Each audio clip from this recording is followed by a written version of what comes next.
pergi, dia mencoba ke wilayah yang lain dengan naik kapal. Ya, naik kapal beliau naik. Ketika naik kapal mau pindah ke satu tempat yang mungkin tempat yang akan dia datangi nanti lebih baik lagi, mungkin akan mendapatkan pekerjaan yang diinginkan. Ternyata di perjalanan Muhammad bin Abdul Baqi ini kapalnya begini yang ditumpanginya. Badai. Badai sangat besar sehingga tenggelam. Maka tenggelam Imam Muhammad bin Abdul Baqi oleh Allah diselamatkan dengan memegang pecahan kayu kapal yang terombang-ambing dengan sisa-sisa tenaga yang dimiliki oleh Muhammad bin Abdul Baqi. Sampai di pantai sudah lemes beliau, lemes, sudah lapar, lemes, tidak ada uang lagi karena sudah terkatung-katung beberapa hari di lautan. Tidak tahunya Muhammad bin Abdul Baqi memaksakan diri sekuat tenaga untuk datang karena terlihat dari sana ada masjid. Ada masjid, duduk beliau, ya mandi, ya sholat beliau di situ. Terus kemudian ada orang datang, kok nggak diimami katanya Muhammad bin Abdul Baqi.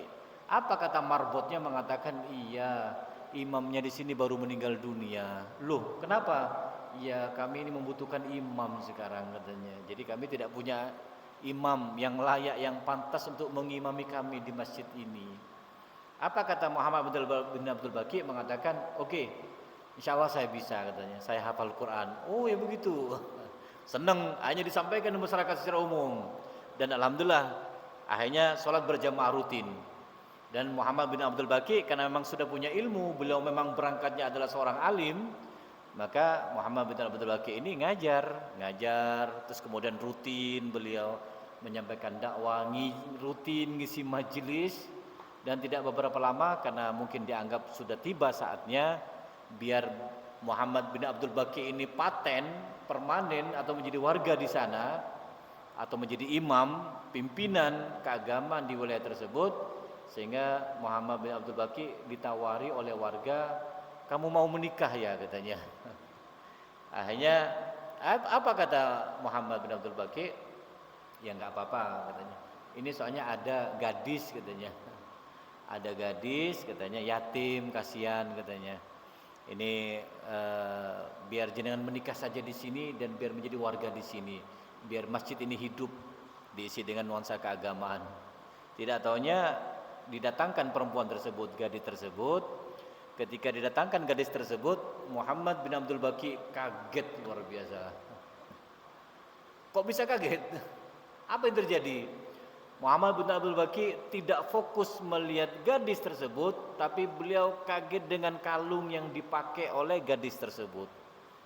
Hanya diprototip, sehingga gadis tersebut pun sempat suudon. Oh berarti dia tidak mau ya kepada aku katanya. Lari dia, nangis dia, karena katanya kayaknya dia lebih perhatian kepada kalungku daripada diriku katanya.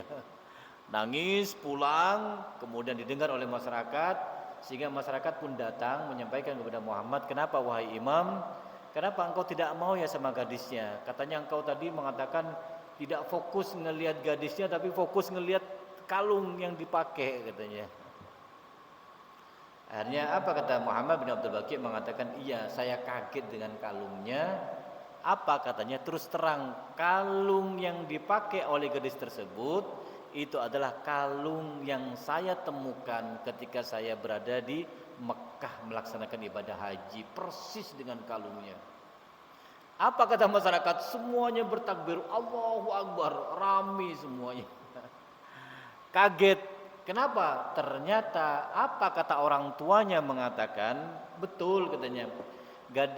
Gadis tersebut itu adalah anak yang berangkat ke Mekah dan dia cerita kepada kami katanya ketika nyampe di sini bahwa kalungnya itu yang akan diberikan kepada anak gadisnya pernah hilang dan ditemukan oleh seorang yang Masya Allah, dan cerita semua yang menemukan orang ini Masya Allah orangnya, dia tidak mengambil hadiah dan dia doanya kepada Allah setiap harinya cuma satu yang sering diucapkan, ya Allah jadikan anak gadis saya adalah orang yang menikah dengan orang yang menemukan kalung ini. Pokoknya saya tidak mau kecuali yang menemukan kalung ini, karena saya sudah mantap, saya sudah yakin dengan kebaikannya. Saya sudah melihat ketulusannya, pokoknya begitu dalam doanya. Sehingga kami pun melihat dan mendengar hal tersebut katanya. Ternyata apa? Ternyata betul itulah Allah Subhanahu wa taala dengan kekuasaannya, doanya dikabulkan oleh Allah, dan Muhammad bin Abdul Baqi pun datang hanya menikah juga dengan gadis yang orang tuanya saat itu kehilangan dan ditemukan kalungnya. Itulah ibaratnya imbalan baik syukur kepada Allah Subhanahu wa taala, fokus ikhlas kepada Allah Subhanahu wa taala, maka Allah yang akan memberikan hadiah tersebut. Beliau tidak mengambil kalungnya, tapi ternyata dapat anaknya sak kalungnya juga jadinya. Itulah bentuk bagaimana ketika orang berusaha untuk ikhlas karena Allah Subhanahu wa taala. Baik para hadirin bagi Allah Subhanahu wa taala, satu hadis saja yang kami sampaikan dari Anas radhiyallahu anhu, qala Rasulullah sallallahu alaihi wasallam, innallaha la yarda al-'abdi ya'kuluhu al-aklata fayahmaduhu 'alaiha wa yashrabu asy-syarbata fayahmaduhu 'alaiha. Jadi kata sahabat Anas radhiyallahu an, ia berkata, sungguhnya kata beliau, Allah itu senang kepada hambanya, ya kepada manusia, kalau dia makan memuji kepada Allah. Makanya kalau kita makan syukur, alhamdulillah, atau amana wasakona waja'al muslimin, kan begitu. Ketika minum pun begitu, bersyukur kepada Allah. Ya Allah, alhamdulillah diberikan nikmat bisa merasakan segarnya air. Itu kalau kita selalu mengucapkan alhamdulillah kepada Allah, Allah itu senang. Jadi ternyata kalau ingin membuat Allah senang kepada kita, mudah, syukuri saja apa yang Allah berikan kepada kita, maka Allah akan ridho. Ingat ya, kalau Allah sudah ridho, maka apapun akan mudah diberikannya. Karena kunci utamanya adalah ridho. Jadi untuk mencapai ridho Allah ternyata mudah. Syukuri apapun. Makan, alhamdulillah dikasih oleh Allah nikmat, bisa merasakan nikmatnya makanan, segarnya minuman. Andai saya sakit kayak apa, kan begitu. Seperti Anda sering merasakan bagaimana ketika sakit, pahit. Jadi makanan seenak apapun, daging kah, kan gitu, soto kah, bakso kah, kalau sudah sakit ya pahit. Tapi alhamdulillah ketika kita diberikan nikmat bisa merasakan makanan yang lezat, berarti menunjukkan alhamdulillah itu satu anugerah yang Allah berikan kepada kita, dan kita juga harus mensyukurinya. Sama dengan sehat selalu disyukuri, karena sakit pun juga terkadang datang kepada orang-orang yang tidak disangka. Seperti saya punya teman, saya kemarin pulang ke Sumeneb itu, ada tetangga saya sakit. Saya jenguk ke rumahnya, masih muda, di bawah saya umurnya. Sukses orangnya, karena dia mempunyai usaha sampai mempunyai 8 mobil. Insya Allah, tapi ketika datang, apa yang terjadi? Saya sakit, saya buru datang di rumah sakit. Lu kenapa? Kata saya. Saya diopname di rumah sakit Sumeneb 1 minggu. Terus kemudian dipindah ke Surabaya 4 hari. Sakitnya apa? Sakitnya ternyata dia punya paru-paru kanan kiri, kan paru-paru kan kayak balon ya, kayak balon gitu. Jadi satu kempes otomatis ketika bernapas ya nggak kuat, kena jadi sakit kayak ditusuk katanya, kayak mau mati sudah. Hanya dibawa ke Sumeneb, dioperasi, ditusuk, dipompa supaya kembung lagi, supaya bisa ya bernapas dengan baik. Walaupun di Sumeneb pun tidak mengatasi dan tetap tidak ada perkembangan ya, memang lebih bagus daripada sebelumnya, tapi hanya dirujuk ke Surabaya di Karangmenjangan. Dia cerita di Karangmenjangan itu dia diletakkan di lantai 4 Karangmenjangan, jadi semuanya serba kaca. Ketika dia masuk ke sana, kanan kiri dia terlihat, jadi orang tuh kayak di dalam bengkel. Ada yang kepalanya hancur, dibedah sama dokter. Ada yang kakinya hancur, yang mungkin kecelakaan. Ada yang sininya, macam-macam penyakit, ngeri dia ngelihatnya. Dan dia di situ karena kebetulan jantungnya bocor, bukan jantung apa tadi, paru-parunya kempes. Di situ hanya ketika dia cerita banyak hal, ini menjadikan kepada kita semua ngambil hikmahnya. Masya Allah, alhamdulillah kita tidak seperti itu. Andai seperti itu bagaimana itu? Walaupun setelah saya tanya, apa kok bisa seperti itu? Ternyata dia tanya ya karena merokok yang pertama. Yang kedua ngopi kata dia, kebanyakan mungkin. Yang ketiga ya ini apa namanya? Yang ketiga karena sering begadang. Begadangnya itu yang membuat dia mestinya organ tubuh ini istirahat, sebab tubuh ini butuh hak ya. Tubuh kita ada hak juga, harus kita tunaikan haknya. Apa haknya tubuh? Ya istirahat, karena dia kurang istirahat, sering begadang malam, akhirnya ya ini hanya tidak ada penyegaran di dalam tubuhnya sehingga dia sakit. Maka oleh sebab itu para hadirin bagi Allah Subhanahu wa taala, demikian apa yang bisa kami sampaikan, dan kita berharap kepada Allah Subhanahu wa taala agar kita senantiasa mensyukuri apa yang sudah Allah berikan kepada kita.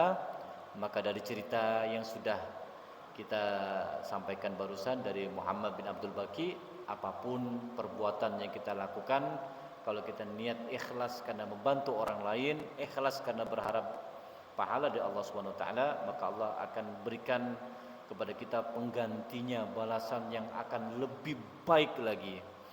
Terus kemudian dengan kisah saya punya teman yang sakit, kita semakin bisa mensyukuri akan indahnya sehat yang sudah Allah berikan kepada kita. Maka dengan sehat yang sudah Allah berikan kepada kita, kita bisa mensyukurinya dengan senantiasa ibadah kepada Allah dan menyiapkan ya persiapan untuk menuju alam sejati, alam barzah dan alam akhirat tentunya.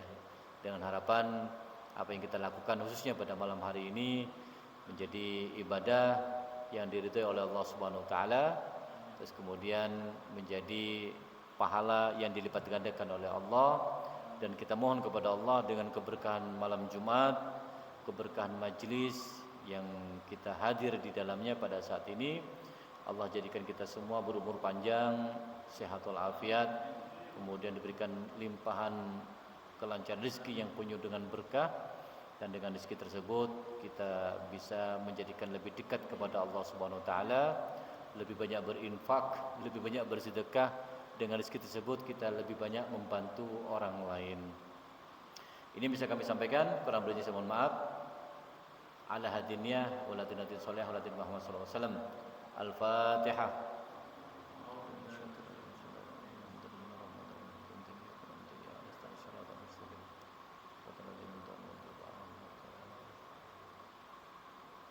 Subhanakallahumma wa bihamdika asyhadu an la ilaha illa anta astaghfiruka wa atubu ilaik. Tahlil ya.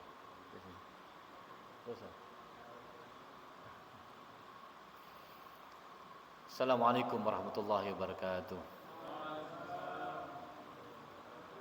Ya Rabbana antarafna bi annana iktarafna wa annana asrafna ala ladha asrafna fatub alaina tauba توصل لكل حوبة واستر لنا عوراتي وآمن روعاتي اغفر لوالدينا ربي ومولودنا والأهل والخلان وسائر الخلان وكل ذي محبة أو جيرة أو صحبة والمسلمين أجمع آمين يا رب يسمع فضلا وجودا منا لا باكتساب منا بالمصطفى رسولي نهضى بكل سولي صلى وسلم ربي عليه عد الحب وآله وصحبه دادة الشسوف الحمد لله في البدء والتناهي لا حول ولا قوة إلا بالله